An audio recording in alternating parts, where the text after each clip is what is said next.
What's up guys, welcome back once again to Diddy Reviews. Today I'm going to be building, in this case, I recently did a video showing a sort of an overview of this case and how you put it together and basically the features of it.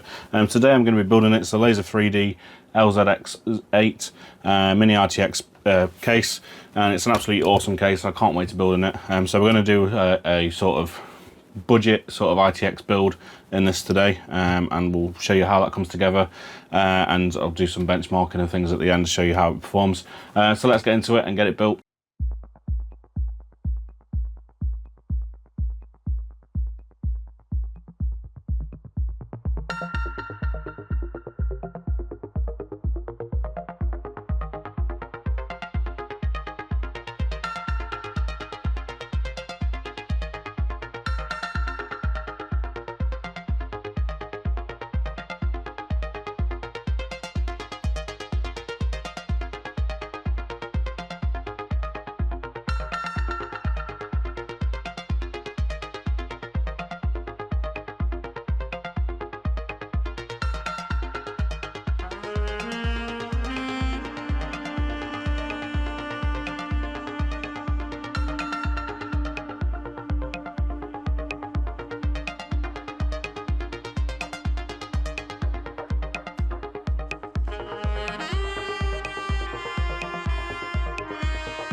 Cheers, love! It's time to save the world!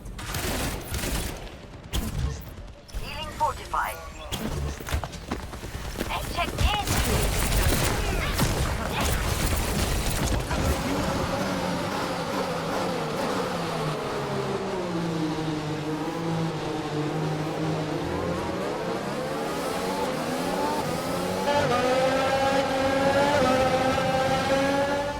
Oh no.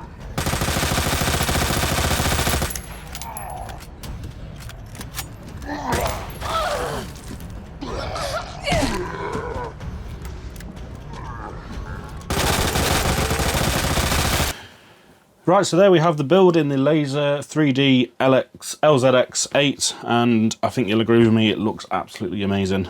Really cool looking case, and looks brilliant with a little build in it. Like I say, you're not going to be able to get sort of your high-end stuff in here, 3080s, 4080s, that kind of thing in here. You are looking at sort of lower end builds. Let's just talk through the specs. We've got a 5600G AMD, we've got an A520i ITX board from Gigabyte. We've got the Asus Dual 6500 XT, and we've got 16 gigabytes of T-Force RGB Delta. Thank you to them for sending that over. And we've got a Colink 450 watt SFX power supply. Is the only one I've got, unfortunately, and it is all sort of yellow mustard cables and things like that. But for this build, once you've got everything in it, you can't really see the cables or anything like that. You kind of have to just cram them into all the holes you can get them in. And you can't, like I say, you can't really see them at all. We've gone on the side, we've gone with the Be Quiet light wings 120mm fan. It's the only 120mm, only fan I could get to fit. I had some 140s, but they're a lot thicker, and so I can't get them down the side. And for cooling, we've got the AXP120X67 from Thermalright. That's a white version, but again, you can't really see it inside. You just see a little bit of RGB glowing through the sides, and it looks absolutely fantastic. Sorry, we've got a 1TB 980 from Samsung as the M.2 drive in this as well.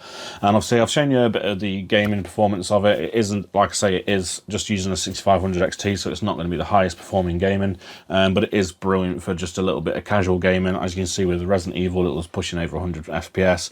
Tomb Raider, it struggled a little bit, getting about 50 medium settings, and I dropped it to low and it got about 75 frames per second, which isn't bad at all. It's great for a little bit of casual gaming at 1080p. Obviously, you could drop the resolution if you wanted to get a bit more frames.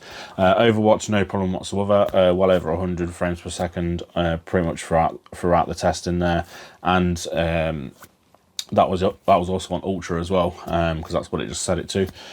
So absolutely massive frames on that, which is not a problem. It is a competitive game, so for sort of 1080p competitive games, this would be pretty cool for you.